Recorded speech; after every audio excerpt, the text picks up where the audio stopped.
उसको दांव पर लगाता हूं, ऐसे दिलीप सिंह जुदेव कि ये भूपेश बघेल के हाथी के दांत दिखाने के और खाने के और ये सेक्युलर बनते हैं, ये संविधान के रक्षक बनते हैं, ये मोहब्बत की दुकान चलाने वाले। राष्ट्रपति द्रौपदी मुर्मू, उन्होंने छत्तीसगढ़ के मुख्यमंत्री को निमंत्रण दिया। आपको बड़े दुख के साथ बताना पड़ता है कि आपके मुख्यमंत्री उस निमंत्रण को स्वीकार नहीं किया।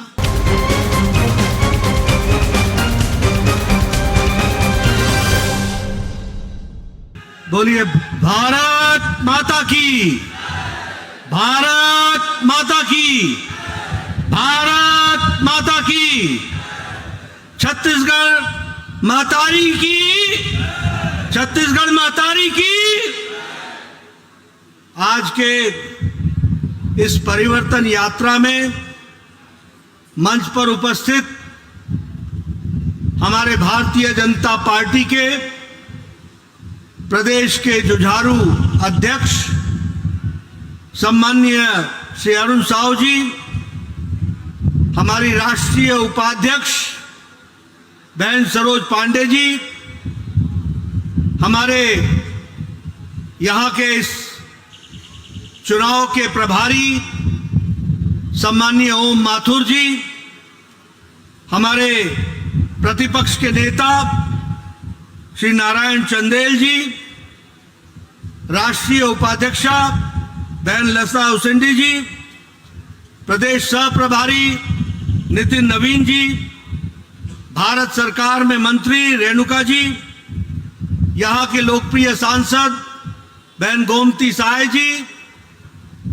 हमारे यहाँ उपस्थित पूर्व में रहे मंत्रीगण, विधायकगण, सांसदगण और यहाँ जसपुर में एकत्र आए देवी और सज्जनों, माताएं बहनें और मेरे जुझारू नौजवान साथियों और मीडिया के मेरे साथी, प्रिंट मीडिया, इलेक्ट्रॉनिक मीडिया के मेरे साथी, सबसे पहले तो जब मैं जसपुर में आया हूं और आने पर बालाजी भगवान के दर्शन करने का मुझे सौभाग्य मिला और मैंने वहां प्रार्थना की बालाजी भगवान के सामने कि हम सब लोग जिस समाज की भलाई के लिए, समाज को आगे बढ़ाने के लिए,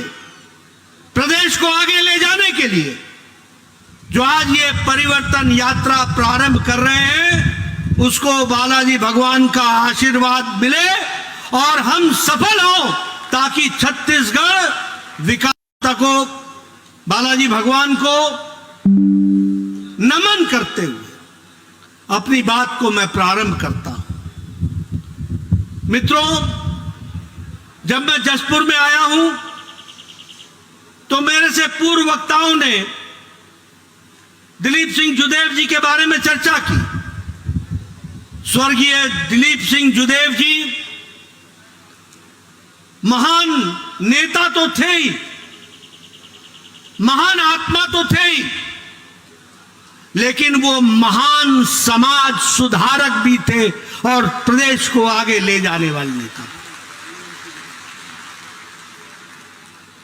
मुझे सौभाग्य प्राप्त हुआ उनके साथ काम करने का। वो हमारे लोकसभा के भी सदस्य रहे, राज्यसभा के भी सदस्य रहे। हम सब लोग जानते हैं कि यहां बहुत से लोग जय जुदेव के नाम से उनका अभिवादन करते थे।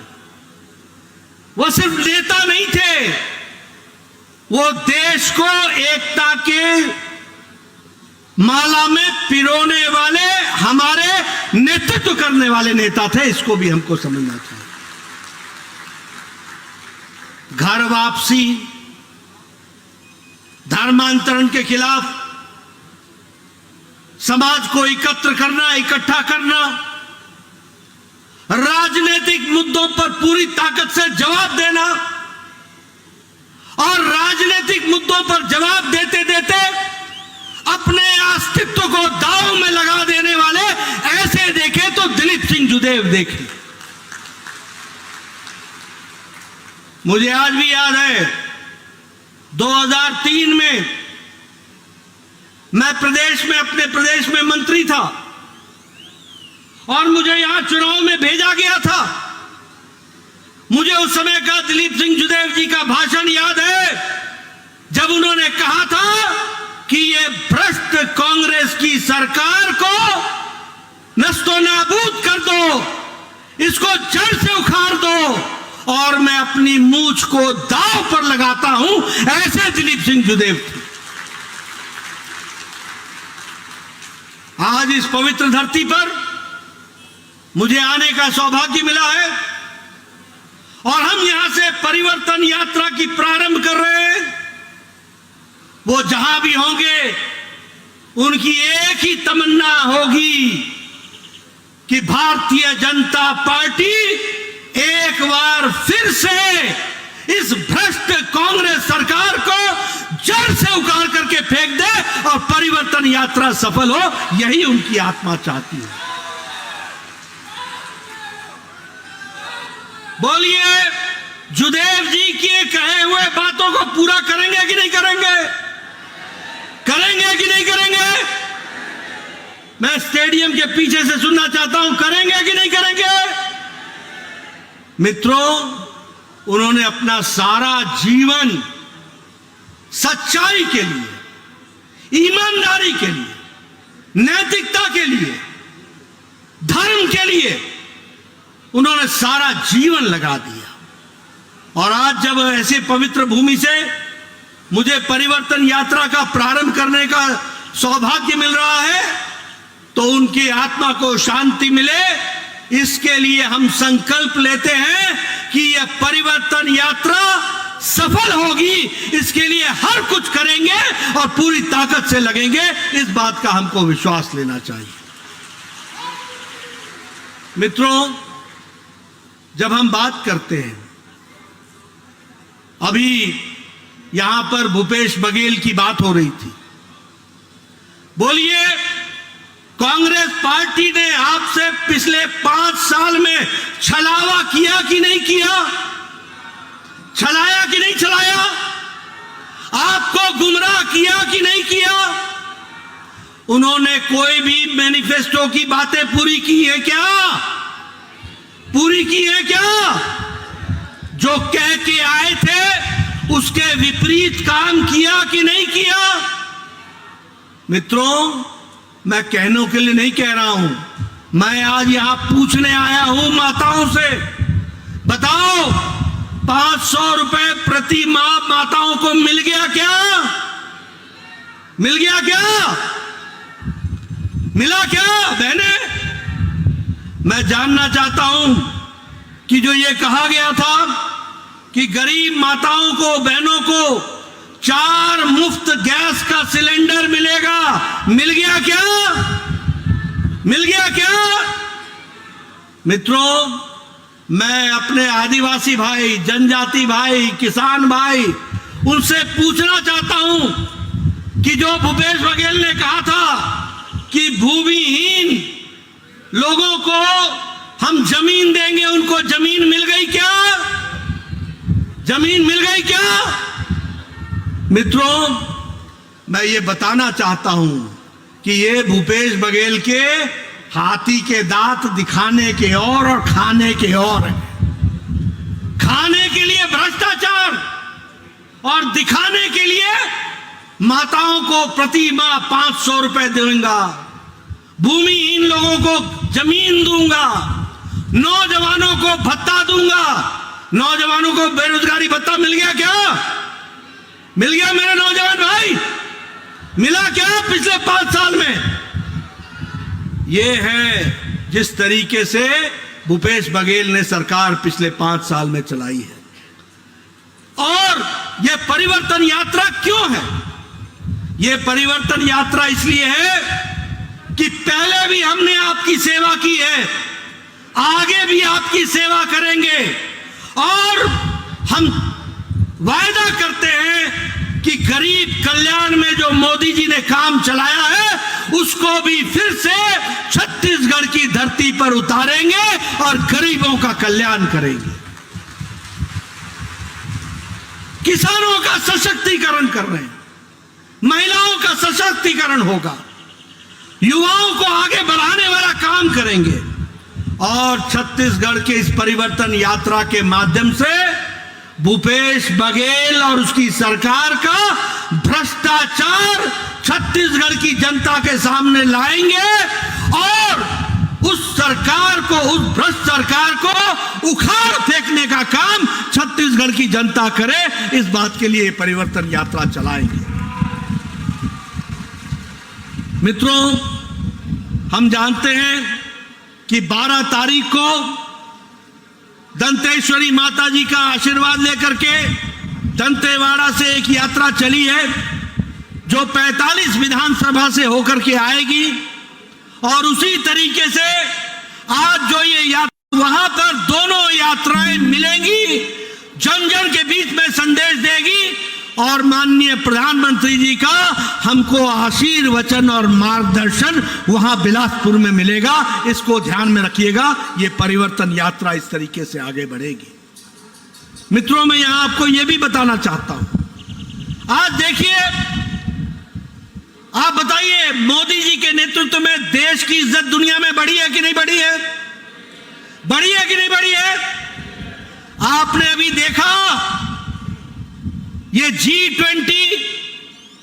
G20 का सम्मेलन आपने देखा आपने टेलीविजन पर देखा।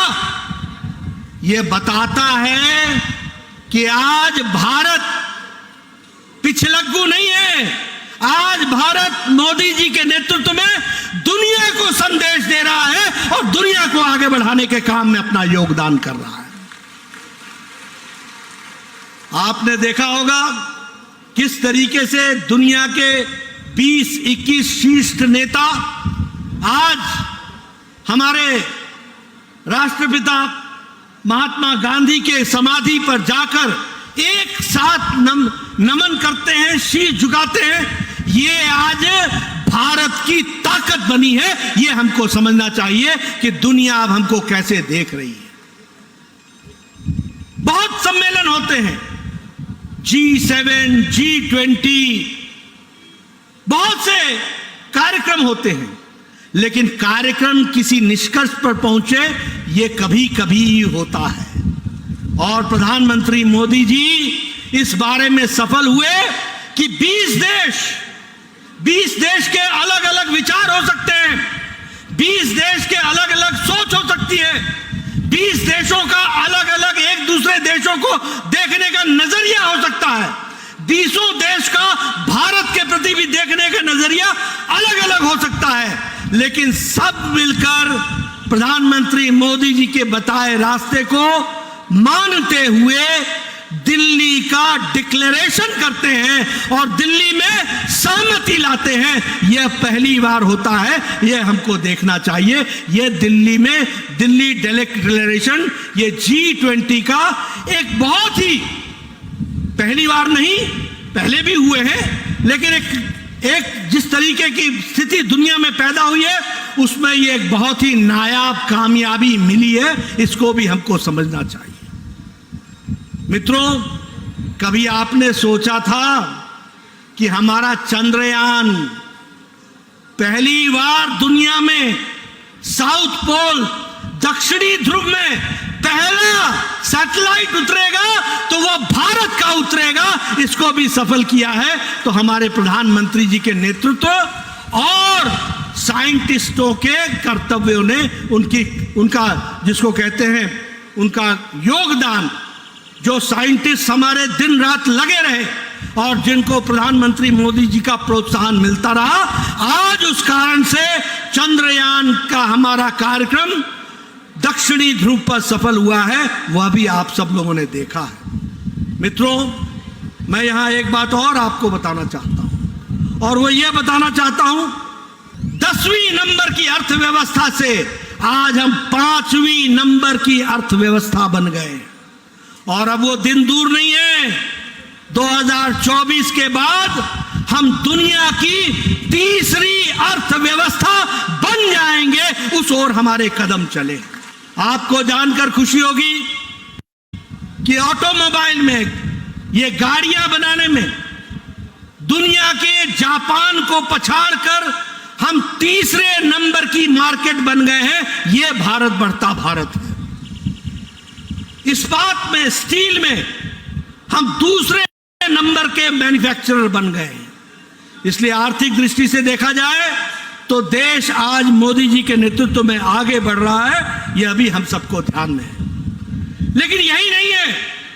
मैं जब जसपुर आया हूं तो मुझे खुशी है कि आपके साथ मैं कह सकता हूं कि मोदी जी के नेतृत्व में गांव, गरीब, वंचित, पीड़ित, शोषित, दलित, महिला, युवा, किसान, इन सब की तस्वीर और तकदीर बदलने का काम अगर किसी ने किया है, नरेंद्र मोदी जी ने किया है। इस बात को हमको ध्यान में रखना चाहिए।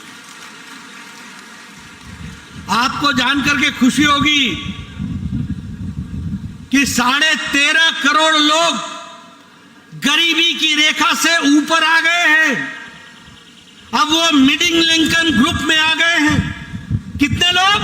13.5 करोड़ लोग। 22% की गरीबी से हम 10% पर आ गए हैं। और आपको जान करके और खुशी होगी कि भारत में अति गरीबी अब 1% से भी कम है। 1% से भी कम है। और ये क्यों हुआ है? इसलिए कि प्रधानमंत्री जी ने प्रधानमंत्री गरीब कल्याण अन्न योजना इसको प्रारंभ किया। और प्रधानमंत्री गरीब कल्याण अन्न योजना के तहत हम लोगों ने 80 करोड़ की जनता को 5 किलो गेहूं या 5 किलो चावल देने का निश्चय किया, ताकि कोई भी व्यक्ति भूखा ना सोए, इसकी व्यवस्था की। इसलिए आज अति गरीबी घट गई है। अगर मैं बात करूं प्रधानमंत्री किसान सम्मान निधि की, तो आज 11 करोड़ 78 लाख किसानों को हर चौथे महीने 2000 और साल का 6000 देने का निर्णय किया है। आज किसान को किसी साहूकार के पास जाने की जरूरत नहीं है कि वो साहूकार के पास जाए और पैसे मांगे और तब जाकर के अपना यूरिया खरीदे, तब जाकर के अपने बीज खरीदे। आज प्रधानमंत्री मोदी जी 11 करोड़ 78 लाख किसान के खाते में 2000 रुपए हर चौथे महीने पहुंचा देते हैं, उसके बैंक के खाते में डाल देते हैं। यह है अंतर। आज जल जीवन मिशन में 9 करोड़ 82 लाख यानी 10 करोड़ लोगों तक हम हर घर नल पहुंचाने का प्रयास कर रहे हैं, जिसमें 26.5 लाख हमारे हर घर जल की व्यवस्था छत्तीसगढ़ में की जा रही है। प्रधानमंत्री आवास योजना में जहां 4 करोड़ घर बन रहे हैं, नोट करना मेरी बात को, 4 करोड़ घर बन रहे हैं, वहीं इसी के लिए 14 लाख 80 हजार घर छत्तीसगढ़ में बनने के लिए सैंक्शन दिया गया है। घर की व्यवस्था जो मोदी जी देना चाहते हैं, जिसके लिए पैसे सैंक्शन कर दिए हैं, और संख्या कितनी है? 12 लाख। और वो 12 लाख के कागजात भूपेश बघेल दिल्ली नहीं पहुंचाता, इनको परमिशन नहीं देता। और मुझे जानकर के और भी दुख हुआ कि एक परिवार के 5 लोग कच्चे मकान में, वो मकान गिर गया और वो दब गए। और जो दबे वो परिवार वो था जो प्रधानमंत्री आवास योजना के प्रतीक्षा सूची में जिसका नाम था, और भूपेश बघेल ने उन तक उसको सैंक्शन देने से इनकार किया। बोलिए, ऐसी सरकार को रहने देने का अधिकार है? रहेगी क्या ऐसी सरकार? परिवर्तन करेंगे ना? परिवर्तन होना चाहिए ना? मित्रों, अगर हम स्वच्छ भारत की बात करें, मुझे याद है ये जो नेशनल हाईवे है 43, हम लोग जब शाम को गाड़ियों से जाया करते थे तो हमारी महिलाएं झुंड की झुंड सड़कों पर लोटा लेकर अपने दैनिक नित्य कर्म के लिए निकला करती थी। बोलिए, ये तस्वीर होती थी कि नहीं होती थी? होती थी कि नहीं होती थी? किसी ने महिलाओं की इज्जत की चिंता नहीं की। किसी को यह नहीं लगा कि इनके बारे में सोचना चाहिए, लेकिन प्रधानमंत्री मोदी जी ने लाल किले से कहा था कि स्वच्छ भारत अभियान के तहत हम महिलाओं को इज्जत घर देंगे और स्वच्छता की दृष्टि से काम करेंगे। आज मुझे खुशी है कि 11 करोड़ बहनों को इज्जत घर देकर उनके इज्जत की रक्षा की है, तो प्रधानमंत्री मोदी जी ने की है। यह महिला सशक्तिकरण हुआ है। और आपको जानकर के आश्चर्य भी होगा और संतोष भी होगा कि छत्तीसगढ़ में 34.5 लाख इज्जत घर बने हैं। इसका मतलब 34.5 लाख बहनें अपने दैनिक नित्यक्रम के लिए सूर्योदय और सूर्यास्त का इंतजार करते थे। और वही नहीं, उनके साथ उनके परिवार के छोटे छोटे बच्चे भी इसी तरीके का जीवन जीने के लिए मोहताज हो गए थे। अरे सही मायने में महिलाओं को इज्जत देकर आजादी किसी ने दी तो वह नरेंद्र मोदी जी ने स्वच्छता अभियान के तहत दी। यह भी हमको ध्यान में रखना चाहिए। मित्रों, आयुष्मान भारत 10 करोड़ 74 लाख परिवार और उसमें से लगभग 36 लाख परिवार हमारे छत्तीसगढ़ के 36 लाख परिवार, 10 करोड़ 74 लाख परिवार, उनको 5 लाख रुपए का सालाना हेल्थ कवर, गंभीर बीमारियों से लड़ने के लिए, इलाज के लिए पैसे देने की व्यवस्था 5 लाख रुपए हर साल देने की व्यवस्था की है, तो प्रधानमंत्री मोदी जी ने की है। यहां बैठे हैं सब लोग, ये सब कोई ना कोई एमपी हैं, एमएलए हैं या रहे हैं। इनसे पूछिए आज से 10 साल पहले क्या होता था। ये अर्जियां लेकर के जाते थे और कहते थे प्रधानमंत्री जी, मुख्यमंत्री जी, ये गरीब आदमी है, इसका हार्ट का ऑपरेशन होना है, इसको वेल्व लगना है, इसका बाईपास होना है, इसकी किडनी बदलनी है, इसको हर्निया का ऑपरेशन होना है, इसको कैंसर का इलाज करना है। 1.5 लाख रुपए दे दो, 2 लाख रुपए दे दो, 3 लाख रुपए दे दो। बोलिए मैं सच बोल रहा हूं कि नहीं बोल रहा हूं? और मुख्यमंत्री तय करते थे, चलो 1.5 लाख मांगा है, 1 लाख दे देते हैं। आज प्रधानमंत्री मोदी जी ने 10 करोड़ 74 लाख परिवार, 54 करोड़ लोग, देश की 40% की आबादी को हर साल 5 लाख रुपए गंभीर बीमारी से लड़ने के लिए इंतजाम किया है आयुष्मान भारत में। यह समझना चाहिए। बोलो ये बदलता भारत है कि नहीं है? बोलो ये देश आगे बढ़ा है कि नहीं बढ़ा? बोलो गरीबों का सशक्तिकरण हुआ है कि नहीं हुआ? मित्रों, अगर मैं विकास के बारे में कहूं, छत्तीसगढ़ ने जो भी विकास देखा है, आप बोलिए नेशनल हाईवे पर काम चल रहा है कि नहीं चल रहा है? आपके यहां 5 नेशनल हाईवे बन रहे हैं कि नहीं बन रहे हैं? आप बताइए रायपुर से धनबाद तक इकोनॉमिक कॉरिडोर बन रहा है कि नहीं बन रहा है? रायपुर से लेकर विशाखापट्टनम तक कॉरिडोर, इकोनॉमिक कॉरिडोर बन रहा है कि नहीं बन रहा है? रायपुर की दृष्टि से आप बताइए all India institute of medical sciences Raipur को, छत्तीसगढ़ को दिया गया कि नहीं दिया गया? आप बताइए मेडिकल कॉलेजेस दिए गए कि नहीं दिए गए? आप बताइए अंबिकापुर में मेडिकल कॉलेज खुला कि नहीं खुला? क्या विकास के काम हुए हैं? रेल में, रोड में, national highway, elevated road, corridor, हर दृष्टि से विकास के काम हुए हैं। लेकिन मैं यहां पर यह भी आपको बताना चाहता हूं कि जब हम विकास के दृष्टि से आगे बढ़े हैं, तो वहीं हम यह भी देखते हैं कि आदिवासी भाई, हमारे जनजाति भाई, उनके लिए भी प्रधानमंत्री मोदी जी ने विशेष ध्यान देने का काम किया है। अगर हम 15 अगस्त को जनजाति गौरव दिवस मनाते हैं, तो मुझे यह भी खुशी है कि भारत के पहला राष्ट्रपति महिला बनाने का काम द्रौपदी मुर्मू को किया, तो वह भी प्रधानमंत्री नरेंद्र मोदी जी ने और हमारी सरकार ने, एनडीए की सरकार ने किया। अगर हम जनजाति गौरव दिवस 15 नवंबर को मनाते हैं, तो मुझे खुशी है कि आज देश में 27 centres for tribal research institute बन रहे हैं। मुझे खुशी है कि आज बजट का एलोकेशन हमारे जनजाति भाई के लिए तिगुना बढ़ा दिया गया है, 3 गुना कर दिया गया है। आज मुझे खुशी है कि हमारे शेड्यूल्ड ट्राइब के लिए यानी हमारे आदिवासी भाइयों के लिए जो कंपोनेंट फंड है, जो सिर्फ ट्राइबल के भाइयों पर खर्च होना है, वो 5 गुना बढ़ा दिया गया है। और उसी तरीके से एकलव्य स्कूलों पर 22 गुना बढ़ा दिया गया है। आप बताइए, जनजाति भाइयों के लिए, उनको मुख्य धारा में लाने के लिए कितनी कोशिश की गई है। और 5 गुना, 3 गुना, 22 गुना ये उनका फंड, उनका बजट बढ़ाने का काम किया है, तो आदरणीय प्रधानमंत्री मोदी जी ने किया है। मैं ये भी आपको बताना चाहता हूं कि जहां हम चरण पादुका के कार्यक्रम को आगे बढ़ा रहे थे और ट्राइबल भाइयों को चरण पादुका देने का काम कर रहे थे, उसको भूपेश बघेल ने रोक दिया कि नहीं रोक दिया? रोका कि नहीं रोका? रोका कि नहीं रोका?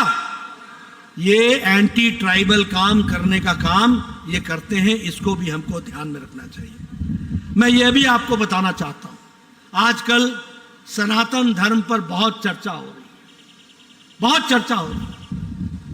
1 तारीख को मुंबई में ये इंडी अलायंस है ना, INDI alliance, INDI alliance, INDI alliance, ये घमंडिया अलायंस, ये घमंडिया अलायंस मुंबई में 1 सितंबर को बैठक करता है और 3 सितंबर को इनके मजबूत घटक में मजबूत पार्टनर DMK स्टालिन, जो वहां का मुख्यमंत्री है, उसका बेटा उदयनिधि स्टालिन, वो सनातन धर्म को गंभीर बीमारियों के साथ जोड़ करके देख करके उसका निरादर करता है। वो हर तरीके से सनातन धर्म का निरादर करने में कोई कसर नहीं छोड़ता है। और उसी के बाद दूसरे दिन 4 सितंबर को हमारे खड़गे साहब के बेटे प्रियांक खड़गे, जो कर्नाटक सरकार में मंत्री हैं, वह दोबारा सनातन धर्म पर आक्षेप करते हैं। और उसके बाद तमिलनाडु का एक मंत्री दोबारा आक्षेप करता है। मैं क्या समझूं इसको? आज दिन तक सोनिया गांधी चुप है, आज दिन तक राहुल दुनिया भर में जाकर के संविधान की बातें करते हैं, लेकिन एक शब्द भी इस पर कहने से बचते हैं। मैं क्या मानूं? मेरा आरोप है कि मां बेटा दोनों सनातन धर्म को गाली देने का और सनातन धर्म का निरादर करने का जो मुंबई बैठक का एजेंडा था, उसको पूरा करने का काम DMK और अन्य पार्टियों को सौंपा गया है। और ये असल में एजेंडा माता सोनिया और बेटा राहुल का है, इसको भी हमको समझ लेना चाहिए। दुनिया जहान में आप संविधान के बारे में चर्चा करते हो जाकर कि भारत में संविधान की रक्षा नहीं हो रही है। क्या संविधान में लिखा है कि किसी धर्म को, किसी विचार को, किसी आस्था को गाली दी जाए? क्या संविधान ने यह अधिकार दिया है कि तुम किसी धर्म को निरादर करो? कौन से संविधान के किस प्रावधान में लिखा है? और तुम संविधान की दुहाई देने लगे हो और तुम कहते हो कि मैं मोहब्बत की दुकान चलाता हूं। अरे तुम्हारे मोहब्बत की दुकान में ये नफरत का सामान बिकता है, इसको तुमको समझना होगा, और ये तुम्हारे कारण से होता है। मित्रों, क्या हुआ है? और चुप है, कांग्रेस पार्टी चुप है, बोलने की हिम्मत नहीं है, बोलती बंद है, जुबान पर ताला लग गया है। और ये सेक्युलर बनते हैं, ये संविधान के रक्षक बनते हैं, ये मोहब्बत की दुकान चलाने वाले हैं और नफरत का सामान बेचते हैं। मित्रों, जनता में परिवर्तन यात्रा में यह भी समझाना है और मुझे पूछना है भूपेश बघेल से, तुम्हारा क्या कहना है? तुम्हारा क्या कहना है इस विषय पर? सनातन धर्म पर तुम्हारा क्या कहना है? क्या तुम कांग्रेस पार्टी जिस विचार को लेकर के आगे चलिए उसके साथ सहमत हो? ये मुद्दे हैं जिस पर हमें उत्तर चाहिए।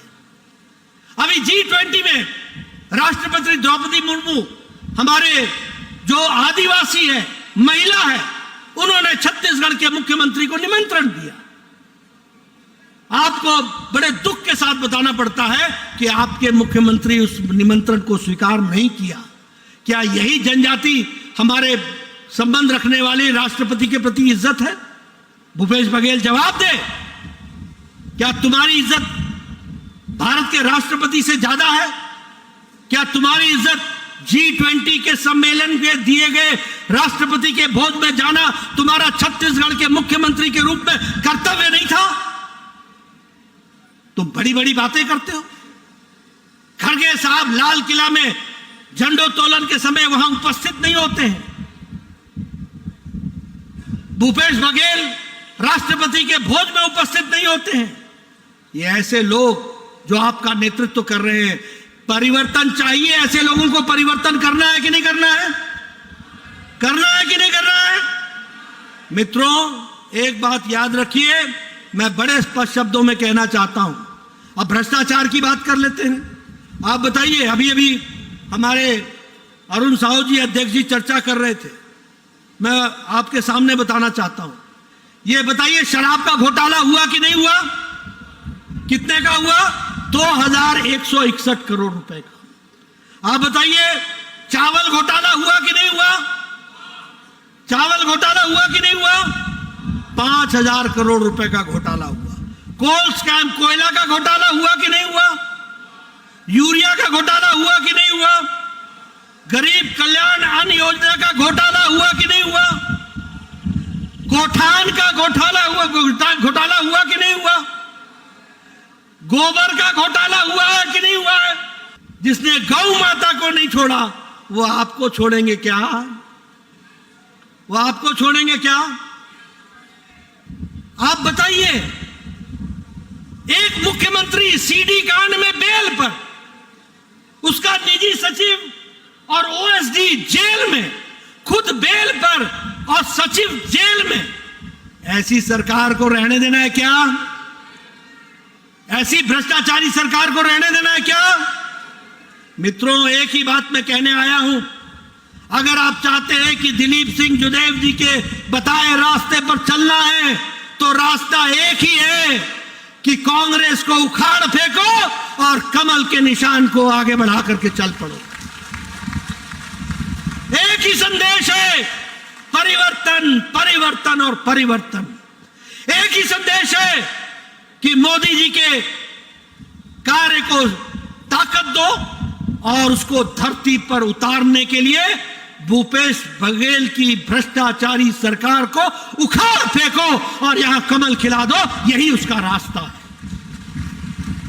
मित्रों, आपका ज्यादा समय न लेता हुआ, आप सब लोग इतनी बरसात में, इतनी मुसीबत में आप सब लोग आए और डटे रहे, टिके रहे। आंधी हो या तूफान, आप नहीं हिले, आप नहीं डिगे। ये बताता है कि आपने परिवर्तन करने का मन बना लिया है। आपको बहुत बहुत धन्यवाद।